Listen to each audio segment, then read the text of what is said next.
What's up everyone, Geus59, and I'm here to talk about PlayStation Home. Keep in mind that I'll only be talking about the US version of Home because I know that Europe and Japan have different features.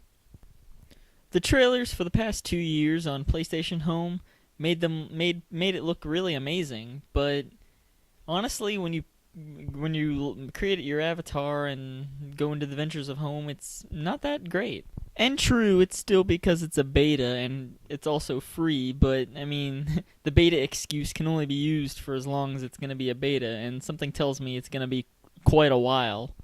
The reason why Home isn't that great is because there's not really much to do. You can bowl, which is fine, and play pool, which is fine, but there's really nothing much else. I mean, yeah, you can create your avatar and talk to people, but I can I can talk to people in real life, so there's really not that much so far. One room that I know a lot of people are waiting for in Home is the trophy room. In my opinion, they should get that room out as fast as possible before releasing other rooms like the cafe, simply because there's going to be a lot more trophies in the future. Besides adding spaces like Warhawk and Resistance Room, they need to make a person's actual space more customizable. One thing that would be amazing is whatever video I have on my PS3's hard drive, I should be able to share with my friends. For example, I bought Afro Samurai on the PlayStation Store.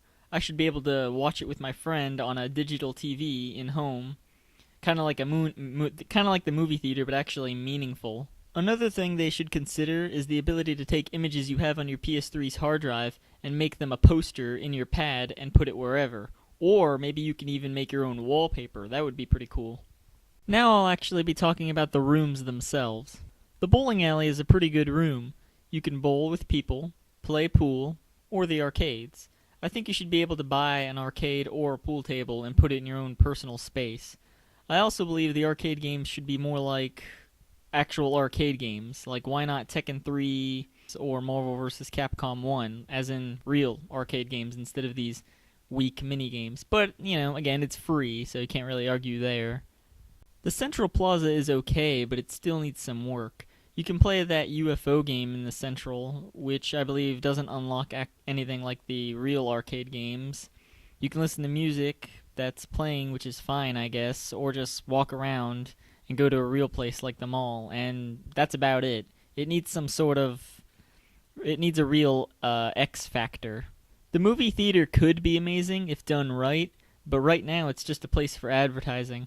I should be able to see a movie of my choice and watch it like an actual movie theater. I can imagine the mall being a great place to go, but right now there's just boring knickknacks to buy.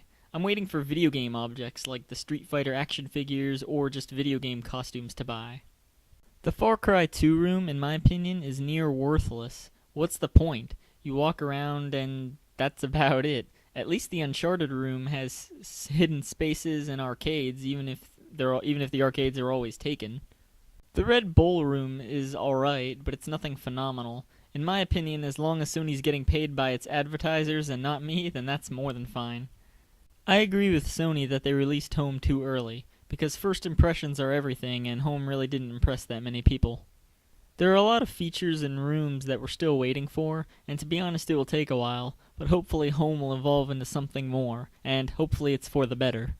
And the one thing I still haven't figured out yet is why are there still a lot of games that you can't game launch yet?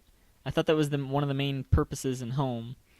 I can game launch in some titles, but by now I should be able to game launch in every game, beta or no beta. But we'll just have to wait and see. Thankfully, there's going to be a lot of games this year, both exclusive and non, that'll keep us preoccupied while we wait.